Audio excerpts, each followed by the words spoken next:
just saw a 10-second diesel truck. Hello guys, welcome back to the channel, back to the garage. I hope everybody's having a good week so far. So I haven't posted up a video in a few days, and that is because it has been spectacular here in Pennsylvania this last half of last week and beginning of this week. Not so much right this second. As you can see, it is a bit damp out. It started raining. I don't know if you can make it out. I got a little fire going up there. Just been trying to get some yard work done since we finally had a hint of spring/summer weather for more than like a day, and then it going back to 40 degrees. So I was trying to knock a lot of that out. Fix the driveway up a little bit.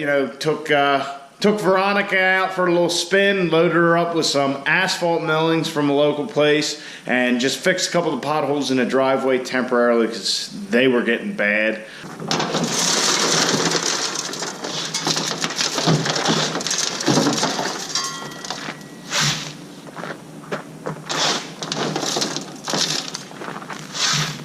Also, got rid of a couple of trees, miscellaneous limbs in the yard. I actually took one tree out right up here that has actually been throwing limbs at Veronica. If you guys remember, she kind of usually hangs out right here in the driveway. So I wanted to get rid of that tree. It's something I've been meaning to get rid of for a while. Like I said, the top half of the thing has been dead for a couple years, and it keeps throwing limbs at her, and I've always been saying I need to get to it, Finally got to it.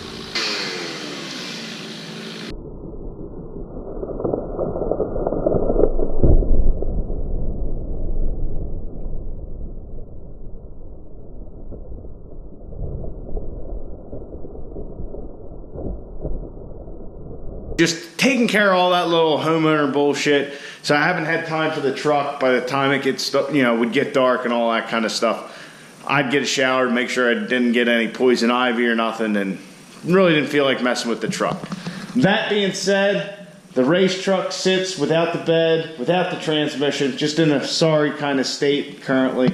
So the 48RE is at Muldoon's getting looked over by John and the boys. I dropped that off at the end of last week.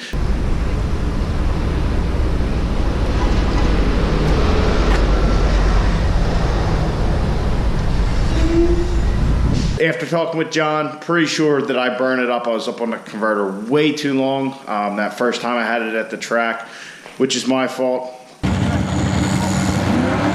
All this about just about superstock cars getting ready to bounce to the next round, I believe. Should be in the lanes right now, all around winners.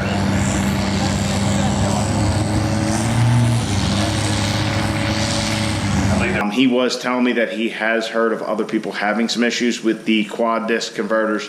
So we're going to give it one more go, and if that doesn't work out, we're going to look at other sources. He did say he heard of, I think, Suncoast and BD maybe coming out with bolt-together converters. So that's interesting. And another thing, he said not a lot of guys, I guess he's seeing the trend that guys are going to start going to like a non-lockup torque converter, and they're going to use a more efficient converter. So that way, if you do generate all that heat, there's really nothing to burn up in there. So that's something else we're going to look into, or I'm going to look into in case we have another converter failure. So that's the state of the transmission. Now, as far as the bed being off the truck, I'll be honest, there is no game plan. I just kind of pulled it to pull it, see what was going on. Look at some stuff for when we do the cage work. As you can see, we did have some wiring here on the frame that will have to get moved. I'm thinking the cage will come right down here. And I've also been debating about the cage. I was going to bend it all myself, get all the tube. I might end up taking the truck up to S&W Race Cars and just getting them the measure for the cage, and then they can pre-bend everything. Especially like the main hoop, that's something that is really a lot of material, and if we didn't get it right, would just suck. So I've been debating about that too as a time saver and just an overall, make things more efficient. Another thing I've been looking at with the truck is I'm actually thinking about getting rid of the fuel tank and going with a fuel cell in the rear here. So I've been trying to do some research on that. Plastic tanks, aluminum tanks, all that. I'm kind of thinking like a 20-gallon tank's where I want to go. I don't know if any of you guys know anything about that kind of stuff. Feel free to leave a comment down below. I really don't. I'm just trying to do my research. Think about definitely getting rid of these two cross members. We will have to make a provision for our shock mount, but that's not a big deal. But if we get rid of these two and just kind of fab up cross members, and then, with a fuel cell involved there. Also thinking that while the bed's off, we can get a drive shaft loop or two on our drive shaft just to protect things, since the truck has been 60 foot and very well. We've been seeing 1.4 and 1.5 60 foot, which is incredible. I think for the fact that we really don't have that much of a suspension change. Really, we just have my ladder bars and some cut coils. So that extra protection, I think, something we're going to need. Also, I've heard a lot of stories lately about guys destroying transfer cases and transmissions. I've seen a couple pictures of 68 RFEs that are trashed and transfer cases. I heard one guy contacted me with a friend of his actually destroyed a transfer case and the drive shaft actually still zip tied up.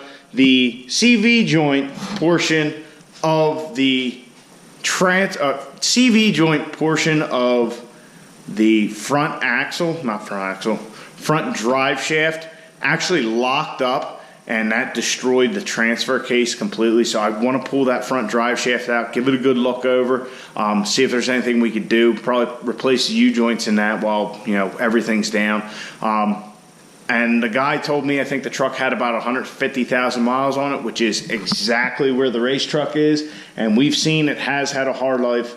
So maybe we need to look at all of our universal joints and stuff like that. Also, with talking about getting rid of the fuel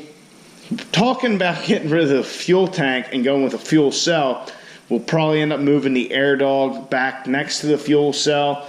Also, probably move our aux cooler to where the fuel tank used to sit and change where our location is for mounting our other aux cooler, because it is a bit of a pain in the ass to have to drop that every time the transmission comes out, which is becoming a regular thing.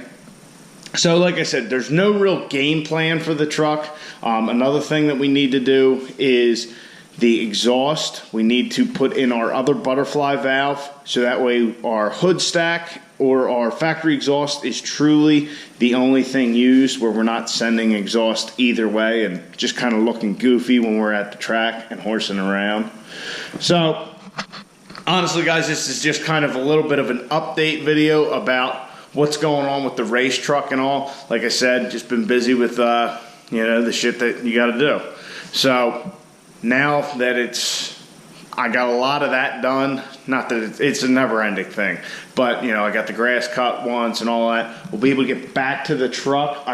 So guys, once again, like I said, that's kind of where I've been, where the trucks are at. As soon as we hear something from John, I'll let you guys know. I'm hoping to get the transmission back so we can get the roof repaired, get our cage done, and do all these upgrades that I've been tossing around in my head. Like I said, the research is really a pain in the ass, trying to figure out, hey, this is legal, this isn't legal. If you look at the NHRA rule book, if you have a plastic tank, you got to do this. If you have an aluminum tank, you got to do. It's just a pain in the ass not knowing those things. So I hope you guys enjoyed this video. We'll be back working on the trucks here shortly. So if you did like it, please like the video, subscribe to the channel. I'll catch you guys in the next one. Get out in your garage, get the wrenching on your truck.